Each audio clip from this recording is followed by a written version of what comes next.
And we are live, episode 7, Plutocrats, one day before Thanksgiving. Welcome back, everybody. Been 6 or so days, but tons happened. I think we're both on a little bit of a limited time schedule here again. Just trying to close some things up before we get into Thanksgiving, but we're going to talk as long as we possibly can before we both gotta head off. Tons to talk about. Janet Yellen. Going to be is the pick for Treasury Secretary. What does that mean for the dollar, for your portfolio, for your life? Talk a little bit about the 40-hour work week and what young entrepreneurs should be doing in terms of networking, getting themselves out there versus, kind of hunkering down or trying to play the safe game. Dow passing 30K. Trump putting some action into place in terms of drug prices, something that he said he's going to be doing for basically all 4 years and finally got to with about 60 days left. Big promise of his. Big promise. Biden possibly returning to the Iran nuclear deal. Kind of playing a little kiss up to Iran there. What that means, should you be worried? Should you be confident? What do you think there? And maybe we'll get to some other things if we have some time, but wanting to talk about just in those couple topics there. I guess we'll start with Janet Yellen. What do you think about that? So Janet Yellen going to be the Treasury Secretary, the queen of printing money. Definitely. It's going to be interesting. So obviously for the people who don't know Janet Yellen's background, she was the Fed chair, what's the official term? The backup. She was the vice, person. And then she took over for a few years. I think it was 3 years up until 2018, either 2014, 2015, 2018. So she's very linked to the system. She knows how things run. In a different aspect, though, the Fed is a independent bank. So she's worked with running the economy in that aspect, but now she's going to be playing a whole different ball game. She's going to be on the Treasury side. No doubt that she's going to be printing money, like you said. She's going to be printing a lot of money. But I mean, that could, if you play that right, everybody can get extremely rich off that. Some people, not everybody can get rich. That's not a thing. Yeah, it was actually she led the Fed from 2014 to 2018 is what it was. So you flip-flopped there. 2014 is when she started. But yeah, she was the Fed chair for a long while. Unemployment under her watch fell the most since World War II. And then she was replaced by Jerome Powell, who's also a lover of the printing of money, as we've seen lately. But yeah, I think in general, we can kind of take from that, as we've seen the dollar decline so drastically in the last, I guess we could say, 8 or 9 months here, 10 months. With that said, and her coming in, it doesn't look like that's gonna flip flop anytime soon. Looks like it's going to continue to debase and continue to devalue. It means we got to be putting our money into assets, things that are, securities, Bitcoin, maybe, basically anything to get your money out of U.S. dollars or physical currencies in any sense. Gold, if that's the way you want to go, But just having the general idea that the dollar is going to continue to fall with Jerome in place at the Fed, with Janet Yellen in place at the Treasury. And it kind of brings the question of what's going to happen to the debt limit and to the U.S. The government's budget, because we've raised the debt limit multiple times. 2019 was the last time we raised the debt limit. But if you continue to print money, the debt limit's going to go up. The Fed's printing has nothing to do with the government debt limit. No, but the Treasury does. And when she takes over the Treasury and encourages continuing to print money, if she's going to continue to hand out money or to continue to print money and be on that bandwagon, it's. But I think there's a bigger issue at hand than that, honestly. I think the bigger issue is if the rates start to rise, then how is the Treasury going to borrow money from the Fed at those higher rates? Then we're going to have to institute some sort of yield control. But I think that's more the problem. I don't think the Treasury itself, because the Fed leverages it up so much times 10, and some of those products they have. But I think The major problem is if the rates start to rise, the Treasury's not going to be able to borrow money from the Fed at those rates. We're going to have to start instituting yield control. Going to have more of a rigged market than we already have. And, that's just not, how I feel about that. I'm not a person of, I'm a free market guy. If we start rigging the markets more than they're already rigged, we already have a huge backstop. I was watching an interview the other day of, a guy from the airline travel association. He wasn't with a specific company, like those things, talking about the industry as a whole. He was speaking that if there's not some sort of backstop continuing through next year, that we'll see a lot of companies actually fail. So people are already expecting that backstop from the Fed. So Yeah, I think it's going to have to come. It's a dangerous assumption, and it kind of, puts her between a rock and a hard place, but she's also been for a long time. She testified during Congress in the midst of the pandemic that before the first stimulus package came out, that it needed to come. She's openly said after that more stimulus needs to come. So, for all intents and purposes, companies, now that she's the pick, are penciling in that the stimulus is going to come. People are going to be able to continue. I think they were penciling it in way before her. And that's, yeah. To be fair. Yeah. More solidified now. They can write it in with pen probably instead of the pencil, is what I'm getting at, I guess. Now, what do you think about she donated $25,000 to the Democratic Party, $2,500 to Biden throughout the race? What do you feel about a possible Treasury Secretary donating to the political party, either party? What are your thoughts there? Everybody has their own opinion. She could donate to whoever she wants to, honestly. Yeah. No, and that's why we have limits. That's why we have limits on all that. I'm not sure what your limits are with your company, but when I was with the broker dealer, I couldn't give more than $2,500 a year per party, per municipality even. Yeah. So, I think it all depends on your job. I'm not giving a single dime to any political party or any campaign. No, neither am I. But I'm just saying, as long as you keep it within your boundaries, yeah. You know what I mean? So she's got the bread. It's legal. She's got the bread to do it. Screw it. Clearly she gave to Biden. Otherwise, she wouldn't be in Biden's camp. Well, bringing the people around you. With that said, he's got a lot of people who were, couple months ago calling him racist and sexist and all the other things right to his face on stage, and they're all going to be part of his party now, or his cabinet now. So God only knows. That's very true too. What type of decisions he would make. What do you think it means for? I guess what do you think it means for the effectiveness of the Fed? And like we said, they're she not. Gave money. No. I'm saying her as Treasury Secretary, and I guess we kind of touched on this already. But what does it do to the Fed's tool chest? I heard some interesting points more about the Treasury than the Fed, but that she has to learn a new aspect, because the fact that she was the Fed chair, she was independent, like we were saying, how the Fed is an independent notion. So now she's going to have to deal with Congress. She's going to have to play the political game more than she did. So I don't think it's going to affect the Fed as much as it's going to affect the Treasury, because I feel like she's going to come in with the Fed style economic outlook, but it's going to be that bureaucratic system that she's going to have to deal with. Now, what do you think it means for regulation? Because obviously, Trump, I think there's going to be a lot more regulation. Yeah, Trump has rolled back regulations, which is whack. Don't get me wrong. I hate that to extreme levels, and it, rightfully so.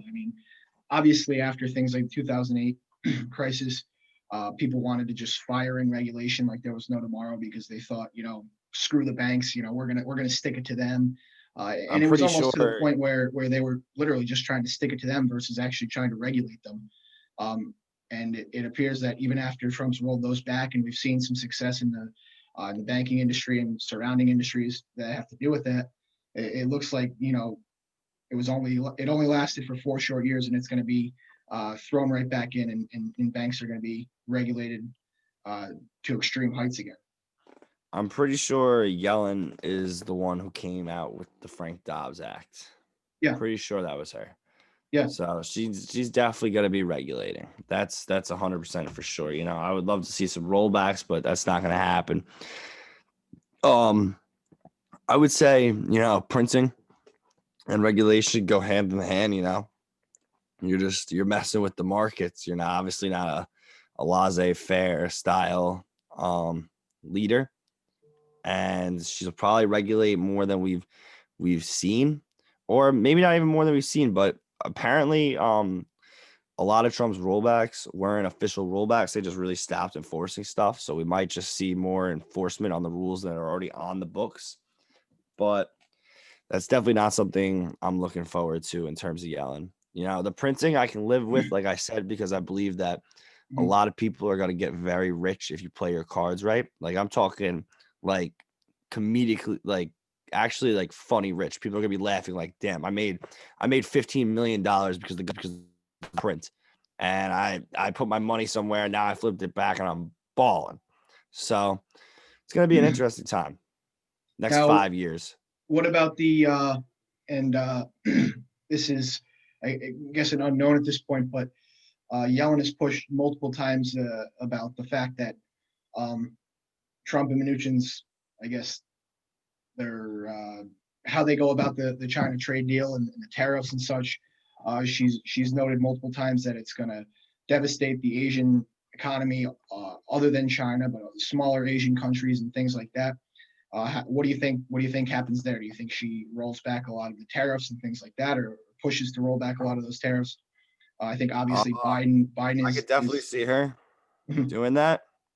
I could definitely see her rolling back tariffs and whatnot because she's a person that comes from deep economic theory. So to her, open borders is going to be more GDP flowing through more countries. It's just going to multiply. So I can see why she wants to do it, not specifically with China, but yeah, I think that's definitely going to happen. yeah, Definitely and going to be less tariffs, more free trade.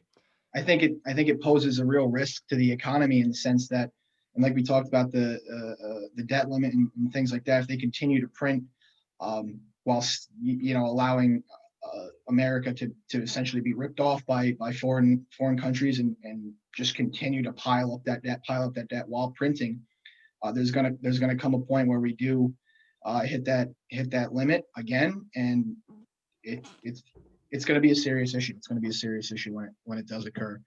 Um, it's tough to be pro both, and it takes a lot of tweaking and Well, there adjusting need to allow. you could be pro both.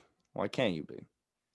It's not the fact that you can't be, but you have to be extremely hands-on in monitoring how things are going. They're going to have to raise the debt I don't ceiling know. multiple times. They have to. You can't continue to print and allow U.S. debt to pile up from foreign countries at that aggressive of a rate without some serious hands-on monitoring. No, I was talking about why can't they open trade? With the current, or with pulling back the Chinese trade deal to what it once was, canceling tariffs and things like that, the U.S. debt is going to continue to pile up. And while we're still printing, both things are leading in the wrong direction. I mean, we'll see. I mean, more GDP is more money for everyone. I mean, I think that's a point a lot of people miss is, more money for everyone. The more GDP there is, it's the more money to go around, the more money to be made. Yeah, but is it debt And financed or is it actual? let me ask you, does it personally matter to you if the money's debt financed, if you're making more green at the end of the day? If you're making 10 million in 15 years or you're making 2 million in 15 years, does it matter to you at the end of the day? It does, because there's going to come a point in which we can't continue to debt finance while Who's continuing to we? print money. Who's The we? country as a whole, the economy is going to be destroyed. Bro, and can you not leave America? I'm I talking don't about want to. us I don't want to personally. leave America. I'm I'd talking rather about us just nah, I don't want manage to our either, economy in but the correct way. I'm just saying at the end of the day, if you want to make a ton of money, the way to do that is to increase the GDP. I And don't if you make disagree. enough money, And if we make enough money to bug out, then we could just bug out. I don't agree. I don't disagree with you. I would hate to have to leave America or anything of that nature, but or even where I live now. But if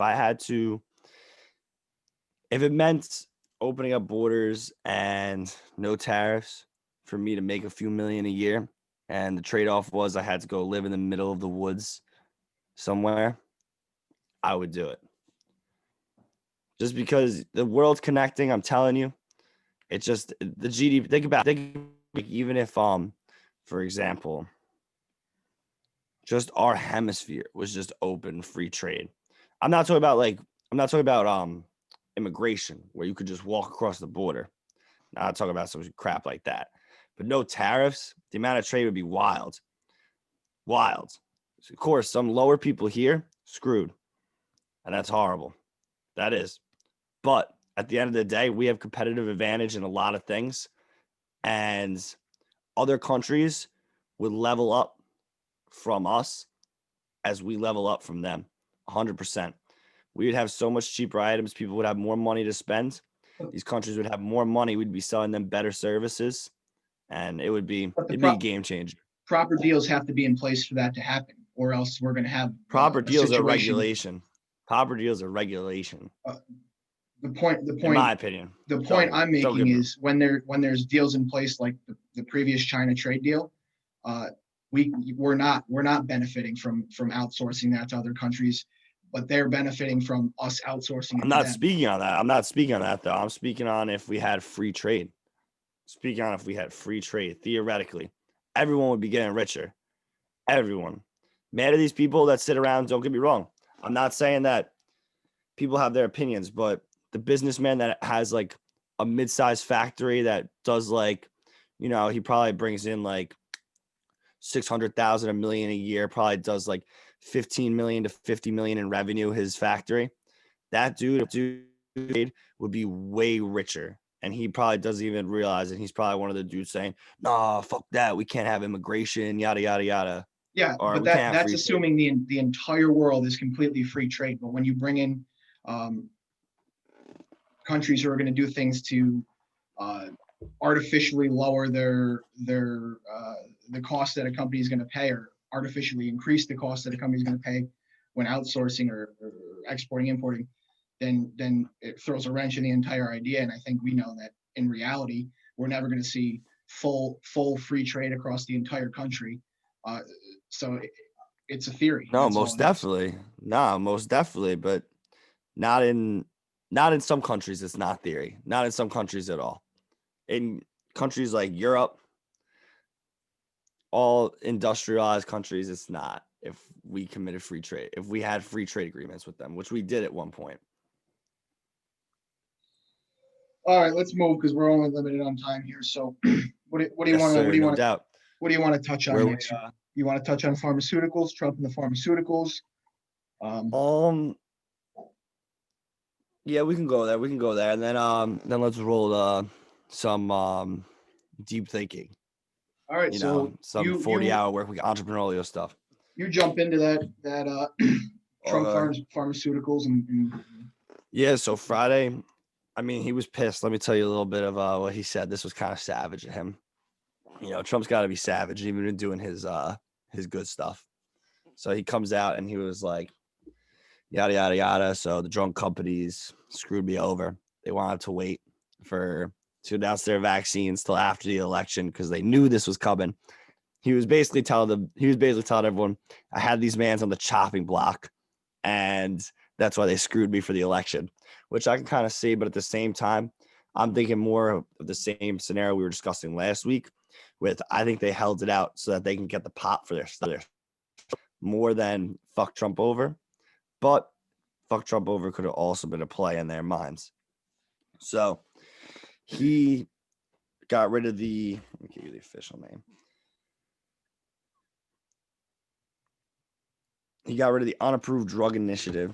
So he claims that it creates artificial monopolies over these drugs. So the way it worked is when a drug's patent like ran out. I guess there's some type of testing that has to be done for the generic drug to get approved. And while it was like mid testing, these bigger drug companies could buy these patents from these lower companies, and then it would go into this unapproved drug initiative pool. So basically, this drug would sit in this limbo area and never get approved. So this company could hold its monopoly over that drug. So there would never be a generic that would come out for it. For the viewers, if you got to think, if you're a small pharma company who's coming up with some generic drug that's supposed to replace some expensive drug that, for example, Pfizer's holding. If Pfizer comes to you and says, we'll give you a large chunk of change to buy the patent. 30 million. You're change selling your R&D. You're selling the patent. I mean, you're not even profitable at this point. So when Pfizer comes to you and they give you that call, you're taking that. You're taking that. Very good. Very good point. Very good point. So, he's doing that. That was one. And then the other one is, so right now, the way it works with Medicaid is we pay the mean price, the average price of a drug. So let's say it's insulin. Let's say it's $400 for a round's average. That's what Medicare pays for it right now. But let's say the lowest industrialized country only pays $100. From now on, Medicare is only going to offer to pay $100. So clearly, pharmaceutical companies pissed. They already started suing. They already started the whole nine. Oh, it's definitely going to go through a legal fight. Just for numbers' sake, definitely. It says that they said savings could be up to 30% for patients. A few billion. Yeah. So it's going to be more like Canada's drug prices. That's at least what Trump made it sound like. And I mean, there's also it is interesting. It also eliminated rebates. So the rebate is essentially something that pharmaceutical companies are using to, I guess, justify why their drug prices are rising so rapidly. So by eliminating that the rebates, these drug companies essentially have no more artificial backing to just say, oh well the rebates the reason that the price is continuing to go up. It's continuing to go up. So really, what it does is takes like you said, it takes the somewhat of a monopoly, but it takes the large power out of all the pharmaceutical companies' hands. You think of Martin Shkreli back a couple of years ago, who was just jacking up the price of an insulin drug or something like that. It was insulin, yeah. It was insulin, yeah. With these new regulations in place, or these new, I guess, I don't even know what you would call them, new systems in place or laws in place, he would no longer be able to do that. I guess it is kind of regulation. Yeah, he would no longer be able to do that. I mean, I think they did stop something when he was doing that, but yeah, it is crazy because don't get me wrong, I get why things are so expensive. They have spent mad money, mad time to figure out how to make those drugs. But without a doubt. At the same time, research and development is extraordinarily expensive. And in reality, if they didn't research and develop all these drugs, then nobody would be able to have the drug. Nobody would be able to exactly, to be able to recover, to be able to sustain whatever it may be. But on the flip side, we also can't allow them to just artificially raise the price because they say, oh, well, we're working harder. Or, oh, well, we're the one that's saving your life. So don't worry about it. The thing that gets me is if you're not an American company, I don't know what to say on this notion, but if you're an American company, Pfizer, Johnson & Johnson, and a drug is X price, and you're selling it to another country, France, England, Canada, for Y price, and it's cheaper, why are you raping the pockets of the American people when you at least rape everyone's pockets equally? Yeah. Honestly, I agree. That's the thing. And so what it's saying is, just for an example, if Pfizer is charging X to France, and in the US, they've been charging a much higher price, 30% more or whatever it is. Now Medicaid, or was it Medicaid or Medicare? Yeah, I think it was Medicaid. Yeah, that's what I thought too. So Medicaid would no longer accept the price that is being sold at in the US. They would say, we are paying a maximum of what France is paying, or the lowest paying foreign country. Yeah, it's crazy. And obviously, like I said, the lawsuit's already started. This is obviously might not even take effect, but it is something he was adamant about during his 2016 campaign, that he was going to lower drug prices. Yeah, it Like was. you said, finally did it in 60 days. Yes, right before the 60-day mark hit, um, of the remainder of his presidency, or what appears to be the remainder of his presidency. He finally pushed this through, and whether or not it was a punchback at the pharmaceutical companies, I'm sure it felt good from his perspective to kind of punch Definitely back. had to. It definitely did, but it's also something that's gonna help the American people vastly. So I mean, he probably won't get much credit for it. Doesn't get much credit for much positive things he does, because he says a lot of wild things, and you know how people get about that. But he deserves some credit here. This is going to be a big deal Definitely. for the American consumer for a long time. That's why I was hyped. I texted you right away about it when I saw it. I was hyped. Yeah. Did you see his press conference yesterday on Dow 30,000? He came out for 62 seconds. I did. It was that the one where he said, I'm going to ask you some questions. You're going to ask me some questions. No. Okay. He comes out. He goes. The Dow hit 30,000. I just want to thank my team, the American people, for creating this historic moment. Thank you. And then just dipped out. Everyone's trying to ask this man questions, and he was like, "Peace." Just hit the dip. That is good. I loved it. It was honestly gangster. It honestly was. He was like, I'm not answering any of your stupid questions. All you're gonna do is ask me about the election. I'm out. I'm here to tell you. And I was telling I was telling someone yesterday. I liked that he came out and he thanked the American people too. I like that. I was like, oh, that's cool. Honestly, it's something that, and I think, and we'll touch on this. We'll kind of turn to the whole transition thing here in a second. But it appears that he's kind of eating a little bit of humble pie in the last week or so, and just the fact that the last couple of days. Yeah, he's always gone so hard at I'm always right, this, that, and the other thing, and it's really turned to a little bit of appreciation and I guess kind of choosing the words more properly and more correctly in the last couple of days, which is good. So let's turn. So let's talk about this. Trump informed his staff to go forward with the transition process, while still vowing to continue his legal fight. He's not slowing down on the legal fight. Yeah.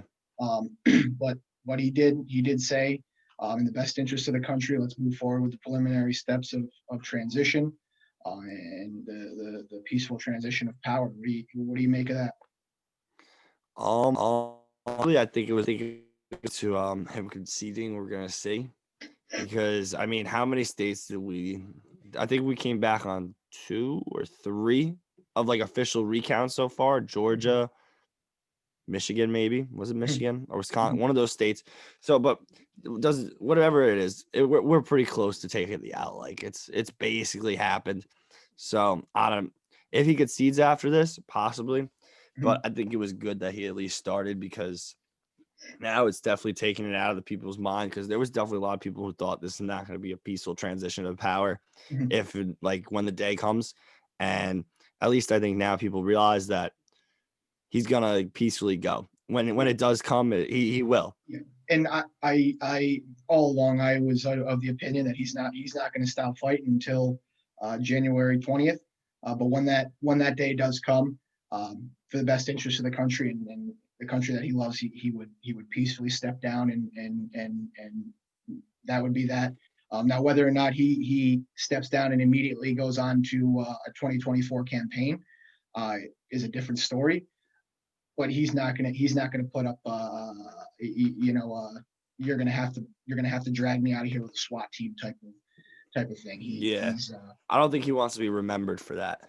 No, and I think he's got too much respect for the American people as a whole. I mean, one thing that he does continually say, and something that I do truly think he believes, is that he is fighting for the American people and fighting for his supporters, and he's not going to stop until the bell rings. But when that bell rings on the 20th, if nothing has come about, then it is what it is. He will concede, I think. Yeah, I agree. It's definitely interesting how he's fighting. I mean, he's got to keep fighting, but it's Yeah, we'll see where it goes that's because another sense in apparently, which it's a bad look if he was to just completely give up the fight at this point. And it would make it look all the more shoddy, I want to say, I guess. If he was to go so hard at this legal battle and then all of a sudden just cease. With that said, I I'm think still waiting for go ahead. still waiting for Giuliani to give out his information that he claims he has. Yeah, and I think And we're all both that. waiting for it. If you have evidence or information, just put it on the table Yeah, for people to see. You don't need to continue to hold it I back. know. I'm I very think, interested. Oh, I yeah, want to know. I think one of the biggest things is they have kind of tried to hold their cards so that they could take this a couple different routes. In the legal battle, I think you've kind of seen it switch from they wouldn't let our ballot watchers in to well why is there more votes than legal voters to why was there 21,000 mail-in ballots in 2016 versus 230,000 mail-in ballots in 2020 in Michigan or Minnesota, whichever state it was that. So it's kind of they're holding their cards back so they don't have to exactly let us know which route they're going to take in the legal proceedings. But with that said, time's a ticking. You're under 60 days now, so you got to make your move quick, or you gotta hold your peace forever. So I think that's really where he's at, and I think um, I don't necessarily think he was going to do it before that monumental Dow 30K and things like that. But now that we've passed that barrier, we've come down below it here today. But for all intents, it's going back above it without a doubt, and it was always going to go above it. But I think we'll start to see him be a little bit more, maybe release a little bit more, be a little bit more straight to the point in which he thinks, both of them, in which think they have some evidence and continue to move forward from there. What do you think, and what did you see about the Sidney Powell situation? I know we talked a little bit about that, but in the last couple of days, then it was released by the Trump campaign that Sidney Powell is not a member of the president's legal team, and that, for all intents and purposes, it appears she's kind of fighting the good fight for her own beliefs or for what she thinks the American people deserve, as opposed to what I Trump mean, is. I saw a little bit on her that day, but I feel the same way about her as I do Giuliani. Like, if you have it, come out and prove it. No, and I agree. I think that You know what? she was the main one. In this day and age, you can't give me that my life is in danger stuff. Like, there's so many outlets to get the information out there. So many outlets, social media, so many different forms of social media, everything. There's just so many outlets. You can't give me that excuse. That's not an excuse. And you could do it so anonymously these days. Mm-hmm. So if she really has it, come out and prove it. Yeah, I agree. It's it's come to the point where, like you said, we're reaching these last days, and you can't continue to hold your cards forever. At some point, you gotta, even if you're bluffing, you gotta go through with the bluff and either lose or win. But you can't continue to hold them for the entire game. I mean, in that case, if he's bluffing, then he deserves to lose. If all Oh, these people are and bluffing, without a doubt. And do I genuinely think that in his mind he's bluffing? No, I genuinely think that he had this, in his mind, I think that he believes the election was stolen from him. Now, whether Giuliani actually has hard evidence or Sidney Powell has hard evidence, that's a different matter. No, but most definitely. yeah, Most definitely. I agree. yeah. So we touched on a lot of the. I guess we only had a few topics, but we had a ton to talk about on each of them. Now we're going to kind of transition to a little bit of a deeper thought thing. This was brought up by a conversation that you had with a friend or an associate, Yeah. or whoever it may be. We were talking about something, and they were asking me what I'm up to these days. I haven't spoken to this person. I was telling them, I run an analytics company. I'm selling some collectibles, some watches, whatnot. And he was like, "Damn, yada yada." He kind of thought I was joking at first. He was like, and I was like, "Yeah, bro. Like I have a few LLCs and whatnot, and just do it." And he was like, "So that's what you do for 40 hours a week?" Question mark. And that hit me. That really hit me deep. Jaw No, drop. that's actually what I do for 80 hours a week, buddy. Exactly. Well, that was one. I was like, well, I don't put a time frame on what I do, but I guess I was like, I guess, but so I was like, what do you do for 40 hours a week? That's what I Yeah. asked him because I flipped it then, and he Mhm. was like, I don't even remember what he does. He was, I want to think, I think he was door dashing or something and go to Mhm. school.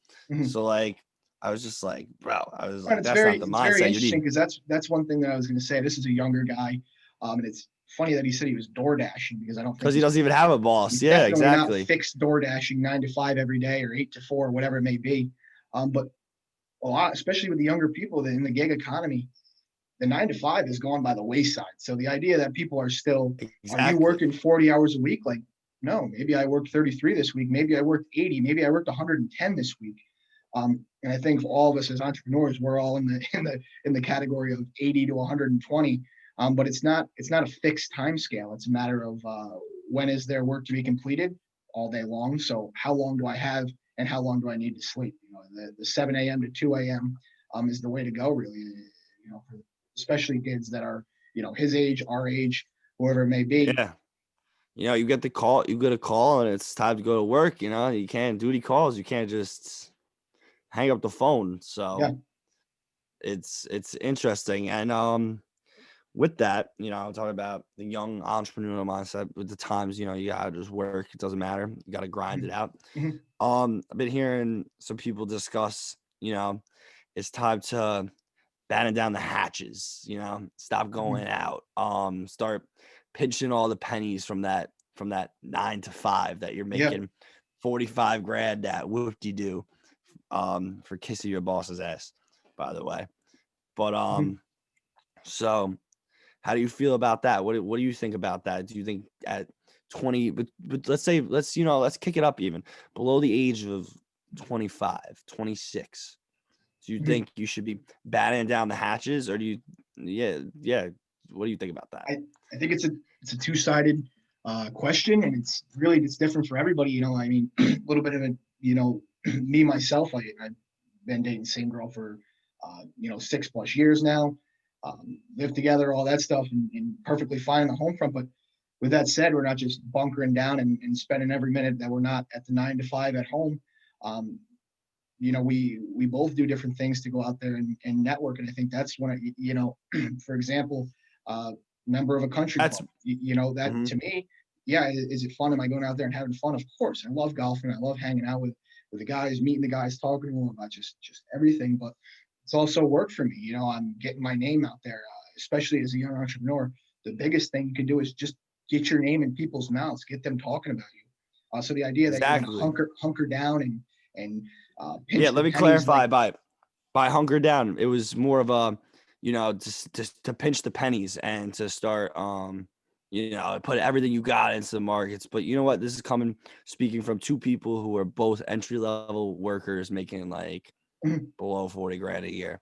So I these mean, are the yeah, people like that they he can, was talking to, not us. So it's yeah, exactly. We're speaking on different situations, yeah. but And but I yeah, think no, what I it, totally agree with you. The big part is the networking. You need to be out meeting yeah. all these different people, and you know, I've often said to myself, people ask me why do I go into the city and drop stupid money going to a stupid club, and like, there's no Mhm. reason to spend that type of money. But like, it sounds retarded, but like, when else are you gonna meet some multi-millionaire's daughter or multi-millionaire's son while you're sitting there having a Mhm. drink at the bar, or a celebrity? You're Mhm. not. Mhm. Sometimes you gotta go out and just, it's not even about having a good time. Sometimes you just Yeah. And gotta, I or think like you said with the golf club, great place to meet yeah. people that are above your status. You always need Yeah. to be meeting people above your status to Mhm. level yourself up. And that's actually exactly, it's a great point because this is the country club that I was at this year. Um, middle of the road club. Probably going to take it up a notch and go to a bit more expensive club, a little bit more of a higher notch club next year. Same reasons. I've talked to all these guys. I've had my name in their mouth, in contact with multiple of them, do business with some of them. But they already know me. I don't need to continue to you know what I'm saying. I can show my face around them in other ways now that I know what else they do, where else they hang out, things like that. Get your foot into a different door, step it up a little bit. Go to the nightclub that's a little bit of a black tie instead of hanging out at your local bar. College, yeah, exactly. Definitely levels to it. There's levels to it all. Yeah, and it's kind of you talk about influencers. You kind of have like two sides. You have like your Dave Ramsey's and your Susie Ormans who are they're preaching to those people who are making 55, 65, 70 grand a year, who are going to max out at 90K or 100K. And they're like, oh, if you pinch your pennies and you put them away for as long as you can, $500 a month for 30 years, you're going to have $3-4 million. That's one side of it. Whereas the other side of it, you think about like the Gary Vee people who he's talking to, and different people like that. The people that he's and look talking at the net worth difference. Look at the net worth difference of those people. Yeah, and no doubt the people on this side, the people who are preaching, have built a nice net worth. But it's the difference of you're going to have $2 million in your IRA and you're going to live off in retirement. Versus this side is you're going to have a $200 million business that's pumping $6 million in cash flow to you a year, and you got to figure out, what do I do with that? What other business do I start with that? Because I don't need to spend $6 million a year. So it's are you going to have $2 million in your IRA, or are you going to have a $200 million firm? Different levels. Like we were saying, it's And one is talking to employees, the other is talking to the entrepreneurs. The side on this who's talking to the entrepreneurs, if you look at it, all those guys are saying, yeah, great. You can invest in the stock market, make some money. Good. If you invest in yourself and continue to grow yourself, go out and spend a little money at, the club or whatever it may be. Buy a couple guys drinks, take them out for dinner, and ask them for some referrals just to keep your name. I think of a scenario, a fellow advisor that I was talking to the other day, and he said, yeah, actually I just gathered up, 8 of my friends. I said, let's go to Hooters. Brought him to Hooters, sat down, said, I'll pay for everything, beers, wings, whatever you guys want. The only thing that I ask of you is to bring a list of the 10 most successful people names, numbers, and just 1 or 2 little things about them that and dinner's completely comped on me. He's spending money. He could have invested that $500 or $350, whatever he's going to spend. Yeah. But if one of those people, instead of putting $500 in the market and maybe making 10%, $5, what the fucking do? Instead, he's going to put that 500 into his friend group, spend it on them, buy him some wings, some beers, have a good time himself. And if one of those people answer his phone call, he's going to make 4 times, 5 times, 10 times, 20 times what he spent on that dinner. And that's one person, not, counting the other 80 names that he's got on those lists. So exactly, especially when you're young, when you're 35, 40, you got to start thinking about putting a lot of money into the markets and different things like that.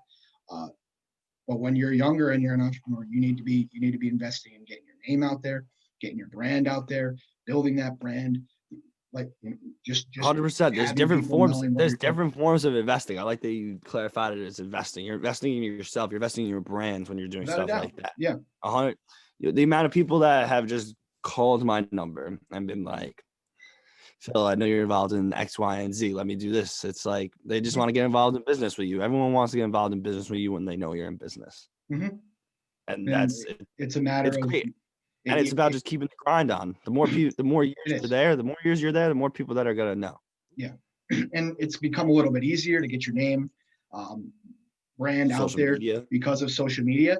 But with that said, there's a lot of I wouldn't say a lot, but there's some businesses, mine being one of them, your former business being one of them, in which social media and getting your brand out there through social media, the freeway, is not really feasible because there's regulations, there's laws against it. And you have to be very, very nitpicky on what you're putting out there and how you're putting it out there.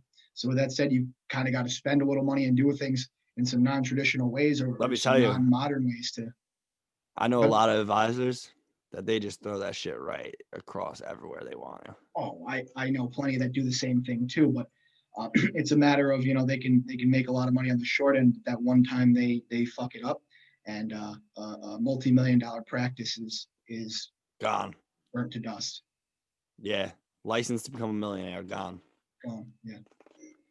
Yeah. What else are you thinking on that topic?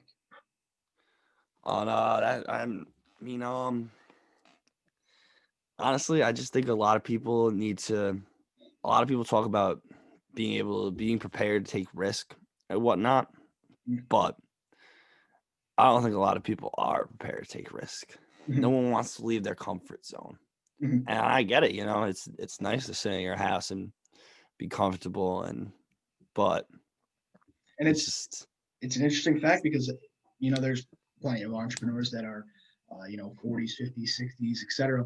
But there's a lot more people who are 40, 50, 60 and up, who are not that risk taking entrepreneurial type or mindset, and for their entire 100%. lives they've been, let me get my pension, let me max my 401k, and get my little house on the prairie paid for with my white fence. And when I'm 65, I'm not going to have any debt payments. I can ride in my little Subaru, and live off my pension and my husband's 401k, and we're going to be just fine, no worries in the world. Whereas if they did take a little risk, and those people in that, once you get to that point, and their parents were even more so of the non-risk taking type. So when they get to that age where they're kind of like, oh, maybe if I took some risk when I was young, I could be in a completely different position right now. Bracket. And Instead of having 2 million, they could have had 6 million, yeah, 7 million. It's something which is 3 that times the amount. Like, yeah, and risks are all different too. It's I think about are you willing to bet on yourself? Or are you going to risk? Are you willing to bet on yourself is really the biggest thing. Putting it in, taking risk in the terms of putting it into some penny stock. Yeah, you're taking risk, but it might not be the smartest risk you've ever taken in your life. So just simply taking risk is not, I guess, the right method. It's taking 100%. the right risks, and you gotta be willing to put yourself out there, put your name out there, put your brand out there, and risk a little bit of security in the short run.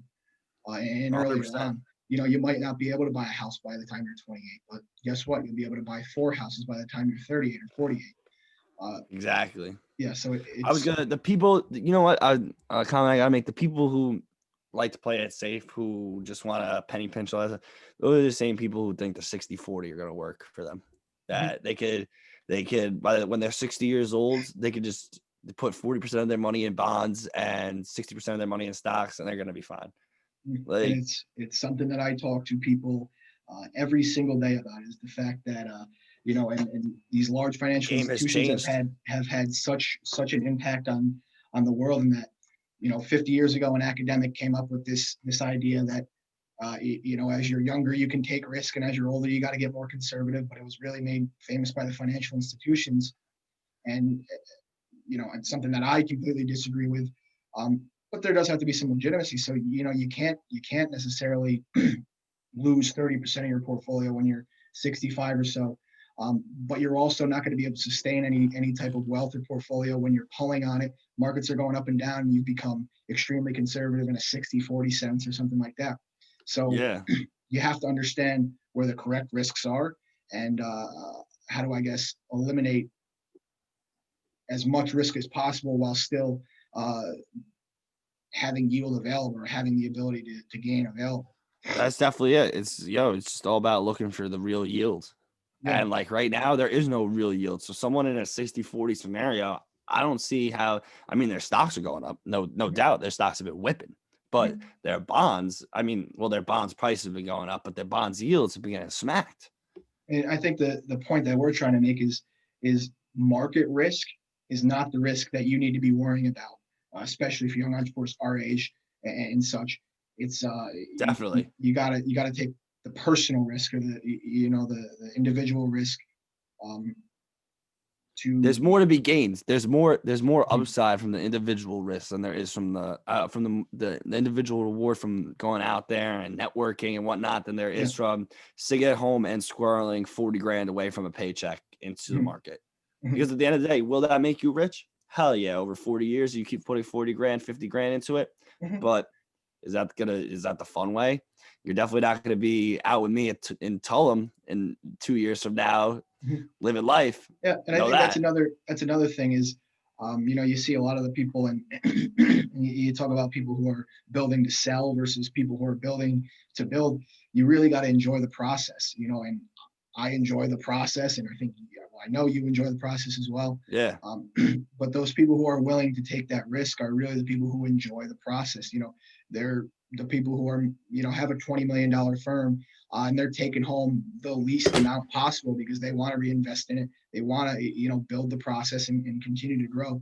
That's a risk in itself. It's less risk for me to take cash home in my pocket in terms of distributions or whatever it may be, just straight up paying myself an income or salary from the firm. But if I'm taking the risk of paying myself as little as possible and reinvesting it, well, that's a risk that's going to pay off far more down the road than taking the income and putting it in the market and accepting market risk. So the risk of not taking capital and building your firm is much more beneficial than taking the capital and accepting market risk.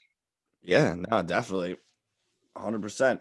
I agree. And, in this day and age, the whole 9 to 5 concept, the fact that people still have that in their head, especially how I didn't even think about that before getting on here. I was just thinking about, wow, damn, this man really thought like 9 to 5, 40 hours a week. But I didn't even think about the gig economy before we got on here. After you said that, that really just blew my mind. In this day and age where everyone works in Uber, everyone does some random gig job that they can just show up to whenever they want. And people are still thinking about, who am I going to go work for 40 hours a week? Yeah, and I think it's something that, and obviously we can't really speak from experience because we weren't, we've only been on the earth for 23, 24, 25 years. But it's kind of a shift in which you can tell who are the real entrepreneurs, the real thought leaders, Yeah. the people who are willing to take that risk. I think are able to separate themselves much earlier than the people who are inclined for just security, and I'm going to work my my 35 years and I'm going to retire with my little 1,200 square foot single story ranch house and half an acre of land. A comment I was thinking about before on this whole topic is I think a lot of these people that are, for example, feel that way are people that never worked a real 40-hour-a-week job before. I had a steady paycheck coming in of like they might have worked a real job, but not like a real job in the sense that like when you worked for the golf course, I'm talking about physical labor, like when I felt that way when I first started working at Fred Smith at the movie theater. I wanted to work as many hours as possible because I was like, damn, I keep working more hours, my paycheck's fatter, like. So I think a lot of these people that for the first time they're getting a paycheck, they're like, wow, this is consistent, easy money. I just need to keep doing this, hunker down, and just keep bringing it in. So I think once they realize, one people got to realize their company, they might give a shit about the company, but the company don't give a shit about you at the end of the day. You're money for them. Exactly. Exactly. 100%. So one, there's another 20 companies out there lining up ready to give you that money. The exact money for you doing the exact same work where you could you're probably sitting on your laptop for 5 hours a day anyway, bullshitting, going, oh, when can I get out of here? Clock watching because you're an employee and just the way it goes. But, yes. Yeah. And I think it's really those people that are in their first jobs for a lot of the part feel that way. And I'm hoping, a lot of these people realize that they can go get it themselves. They don't need some person to hand them a paycheck every week. Yeah. I rely on that because I can't even imagine. I really could not imagine. What if your company just closed down and you've been relying on a paycheck for the past 25 years and they just canned you tomorrow? Like, what do you do? Like, that's bugging. Yeah, and it's a matter of I think trading time for money in your working years is a recipe for depleting your assets entirely in your retirement. So if you want to compile a bunch of money to do something that you don't really enjoy but is easy, then just to completely deplete your assets to zero in retirement, well, then that's the way to go. But that's your choice then. Yeah. If that's not the way that you look at things, if you don't, I think I have no, people ask me all the time, well, what are you doing for retirement? What do you plan on? When do you plan on retiring? This, that, and the other thing. And I said, not even a thought in my mind, not a plan in my mind, not a thought in my mind. I'm just grinding until I know I'm going to want to grind. And I think, when we talk about, what is retirement in terms of retirement is so different for people in that 9 to 5 in that Exactly. 9 to 5 sense than It's it is that for 40 people in the years. entrepreneur sense, because they're working to retire, whereas people who are in the entrepreneurial side are working because they love it. They love it. It goes back They're to working to the work. process. They love the grind. They love building. They love innovation. And I love what you just said there, honestly. I agree with that 100%. The 100%, there's a stark difference. The person who's working is working until that 65 age and they got that number in their head and they're just waiting. They're savoring for that day. I agree. 100%. While the person who has been grinding, building the company, all that, it's, when the day comes, the day comes. And I don't want to say that it's almost kind of counterintuitive, but that those who are in that 40-hour work week have and I don't even want to say the vision of the future, but they see a fixed future in terms of, if I can do X, Y, Z, I know I'm going to have X, and I'm going to be able to do Y and Z in whenever that date comes or whatever the magic number is. Whereas people on the flip side in the entrepreneurial realm are, I don't want to say they don't have the vision, because I think all people in that have vision of the future, but it's Definitely. it's not a matter of how do I what do I have to do to reach the vision of the future? It's, what am I doing today to make that future reality, or to make the future better than what it is, in my vision. So it's a matter of, just seeing a finish line and running to that finish line, versus I'm just going to run as many miles as I can until I drop, or until I get healthy, whatever the sense may be. Yeah. No, I agree. That, now the way you put it, like I said, I love that. It was fire. It really, there's definitely a different mentality, and I don't think people realize how hard it's not hard to become an entrepreneur. It's not easy. It's not hard. You just got to commit like a few years of grinding, and that's it. And you just build a steady stream of income, and that's it. Like anything you choose to do, you can choose to just deliver food on a route. And eventually, after 2-3 years, you're going to have enough customers to sustain yourself with an income, no matter what. As long as you grind. I think of, as simple as a guy I know who runs a courier company, and started with one van, and an old woman or her husband or something used to have this courier route. Essentially, he was like, "Listen, I'll give you a percentage, just continue carrying his route," and from there, she wanted, continue to grow until he was like, "Listen, phase you out. Here's your chunk. You don't need any more than that. That's what you need." And I'm going to take it over. And now he's got multiple, cars and employees driving all over the place, in a courier route. And it was something as small as, okay, I'm going to accept, a couple lumps for a few years. Probably won't make much. I'm, paying this other woman really to just use her route, or her husband, her deceased husband's route. Yeah. But with the idea that one day this route is going to be my route, so I can take the lumps for a couple years, for all the freedoms on the back end. Yeah, definitely. 100%. My cousin actually used to drive a route for one of those things. He ended up selling his route for like $35,000-$40,000 cash, and use that as a down payment on a house. Like everything's an investment. Like we were saying, how an investment in yourself for your networking, that's an investment too. Anything is anything. People see, that's the thing. People don't look at a lot of things in their lives as this can be an investment opportunity, but literally almost everything can be an investment opportunity. Almost everything.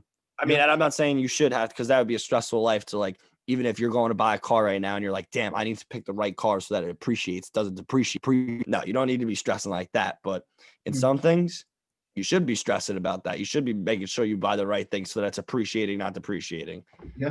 And I think one of the biggest things in that is education. So you talk about the just skyrocketing prices of college, going up 6-8% a year. In terms of tuition cost, charging $300-$400 a book. I got a whole bookshelf right here, filled with books that have probably taught me more than any $300, $400 textbook ever taught me in college, and definitely more than 160, 170 grand's worth of tuition taught me in my 4 years of college. God forbid those who continue to go on and do other schooling. And that's not saying that some careers you don't need to do that, or it's not worth the investment. There's plenty of broke doctors out there, but there's plenty of doctors with nice old incomes who they're loving the investment they put into themselves, and they're loving life because they put that investment into themselves. But like I said, with a lot of those broke doctors, there's also those ones who are kicking themselves for that improper investment, because they put it in the wrong school or the wrong education or the wrong whatever it may be. That's one of the biggest things that we have to consider in this time is the education the right investment for us? Is a trade school a better investment for me? Is in terms of what I want to do, or my characteristics or character as a person? That's a huge investment, and you're going to spend maybe as much on an education as that 40-hour work week person is going to put into their Roth IRA over their entire lifetime. So it's that you're going to do that in a 4-year period. So no, literally, like the math. Literally, there's places in the middle of the country where a good IRA is $130,000-$140,000. So yeah, and I'm wild. And obviously, there's going to be gains along the way. It'll probably be worth more than that at the end. But I'm talking purely what you're putting into it, how much you're actually investing versus how much you're investing for the 4 years of college. It's pretty comparable for many people. So education is a big one. In terms of understanding which investment is the right one. And that's 100%. It's an interesting point, because either way you're saying, well, I'm investing in myself. Of course you are. I could invest in myself and I could get Botox or plastic surgery and say, oh, I'm investing in myself. Great. But I mean, is anybody going to pay for more pictures of my face because I got a little Botox or plastic surgery? Hell no. So it's a terrible investment. You understand what I'm saying? Exactly. Yeah. 100%. You're taking a loss on that one versus getting some value at the end of the day. Yep. Which it might be valuable to you, but at the same time, even on that note of value, to the person that goes out to the bar on Friday night after working all week, that you can't place a value on that. To them, that could be extremely valuable. So, and then to the other person in a sense, sitting at home on Friday night, chillaxing, watching a movie, mm-hmm. that could be extremely valuable to them too. So I guess in a way, but like how we were saying, you got to put investments in yourself. So, well, it's another point though that we should consider is, the idea that if you're just going out and, you're not networking, you're not sitting down to have a nice drink with whoever it is at the bar, you're just going out, you're blacking out with the same old dudes that you've been going out with for, That's true too. That's very 8 true. years. You're not investing in yourself at all. You're killing yourself. You're wasting money away. But on the flip side, if you're making something out of that going out, we've mentioned the bar a couple of times, which can be a great one, but there's plenty of other things that you could go out and do that are going to be better investments. 100%. Going and getting hammered with your boys at the bar. 100%. There's a lot of things these days. A lot. Take people everywhere. Top golf. And like we said, especially networking is just so huge. People don't even realize, you just got to go meet people, different people. They could be the person that gives you the loan you need that changes your life. You never know. Mm-hmm. Gives you their first seed business money. Like, you literally just never know. Yeah. But let's touch on this one just briefly. And we actually didn't talk about this before. We only got a couple minutes left, but something that's interesting. I'd like to hear your thoughts on it. I'm not sure if you saw, but Amazon was offering offering up to $3,000 signing bonuses for holiday employees to expedite shipping or to deliver packages, things like that. And it's something last holiday season we saw them say we'll give up to $10,000 for you to start your own delivery company that we can subcontract you for instead of just paying you as an employee. So whereas they've only given current employees a $10 coupon off of an Amazon purchase, They're willing to give new employees $3,000 in the signing bonus and some, steady salaried income or whatever it may be throughout the holiday season. What are your thoughts there as to giving outsiders 3,000 in signing bonus and giving your employees $10 coupon? I mean, the employee's definitely going to be pissed, but you know what? At the end of the day, I throw that back to bargaining effects. Like, the longer you hold out, the better of a deal you get. At the end of the day, if I'm holding out on you, you want me to come work for you, and every year the deal just keeps getting better and better and better. Obviously, eventually, like, I'm going to come. So, like, obviously, your employees are going to be pissed. They're going to have to do something, clearly, because I did see something about that. But that's like when if you have a sale going on in a store and someone comes back into the store and they're like, I bought this item 3 days ago. Can I get the difference? It's like, if I own that, I'd be like, no. Are you freaking kidding me? You should have bought it today then. Like, piss out of here. Yeah. But that's the way I feel about stuff like that. Like, personally, I'd be pissed too. I definitely would. I'd be pissed to be like, screw these people are getting $3,000. I wish I got that. But I would know at the same time, like, damn, I should have just got hired now. Like, it all comes down to how long can you wait it out. Yeah. And of course they didn't know that was coming. So it wasn't like a game going on. But that's what it comes down to a lot in life, I feel like. And it's tough. I kind of compare it to something that I was listening to a few days ago, and it was actually Gary Vegan, and he was talking to John Taffer, Bar Rescue or whatever that show is, that he's a big loud guy. And he was talking about, actually a real smart guy. And he was talking about this idea that he tells people to, increase customer traffic at restaurants, and where every time, have the waiter, the manager, whatever, go over to the table. Oh, hey, you eaten here before? No, this is my first time. Okay. Boom, put a red napkin down on the table. That way everybody that's working knows this is a first time customer, whereas everybody else who's been there before, white napkins all across the table, they're not first time customers. And he talked about, the red napkin first time there, hey, listen, you got the ribs, cool, on me this time. But you got to come and try the chicken, because the chicken's even better. So here, right on the back of a business card, here's $5 off chicken. Make sure you come back, bring this with you. They're coming back for that second time. Second time they 100%. Get the $5 off. Had the chicken, right? Yeah, it was great. Awesome. I'm so stuffed. Cool. Next time, though, since you're so stuffed this time, got to try the cheesecake. Best cheesecake ever. Person comes back. Third time, they have a good experience. Their likelihood of coming back as a continual customer goes from 40% each of the first 2 times or 3 times to 70%. Besides the point, he was talking about the fact that, when you put the red napkin on, give that person free food, the people who have already been customers for, 10 years or 8 years, whatever it may be, they're going to be like, well, I didn't get free ribs. I didn't get free chicken, things like that. So it's a matter of, you have to understand how to deal with these things. But then again, as the employee, in that case, as a consumer, in this case, you have to understand that a business is there to grow, and a business is there ever changing. So if they're going to implement new things to continue to grow or to continue to change in the way that's needed, you can't take it personal. Like you said, you kind of luck of the timing. You had the wrong timing. You had the wrong. Timing is really what it comes down to in this case. But whatever it may be, you have to understand that the firm is not there just to please you as the employee, but is there to operate as a firm and to grow, to sustain profit, to build profits. That's I don't know if you've ever worked for a union, but when you work for a union, that's how they feel. They feel that the firm is there to please the employee, because that the employee brings the firm profits. So you best please us. So it's no, I'll get a new employee to do the same job that you're doing.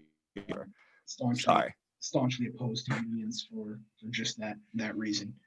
So I agree with you 100%. I agree with you 110%. But yeah, no, I agree. There's definitely situations where you got to keep the old people happy, but at the same time, you got to keep growing, keep building, expanding.